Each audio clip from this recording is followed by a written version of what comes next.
og'riq juda kuchli edi. Belda. Belimda. Ha. Chaqalog'imni ham ko'tara olmas edim. Shunchalik mana Mash'ga kelib china oldim. Xudoga shukr mana MRTga tushib keling dedilar, tushib keldim. 1 yildan keyin. 1 yildan keyin. Lekin hozir ishlaringizni qilmayapsiz. Hozir hech qatim Mana umurtqalarida nima ketyapti? Oldingi holatingiz opa.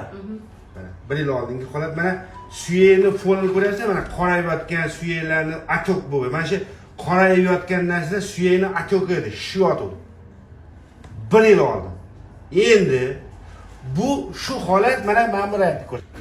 Mana ko'rding, mana bu suyaklarning strukturasini ko'rib, hali ham bor, lekin mana bu astapol yemirilish darajasi suyagiga atok, shish yo'q. Mana shu ahvolda agar davolanmaganda nima bo'lardi deylik, yoki bir bo'lmas professional lecheniya olmaganingizda nima bo'ladi? Mana suyagingiz o'zi bilan o'zi bo'kardida, mana shu bo'kib.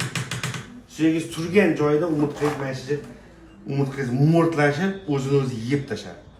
Ana o'zingiz tanangizdan usholmaysiz. Suyaklar zararlanishi oqibatida nervlar ta'sirlanib og'riq sezadi inson. Nervni davolash emas, suyakni davolash kerak, tanadagi. Vоспаленияni davolash kerak. Ana shunda nerv degani datchik degani, sezuvchanlik xususiyati bor. Hamma narsani davolasa bo'ladi. Faqat umid bo'lish kerakmi?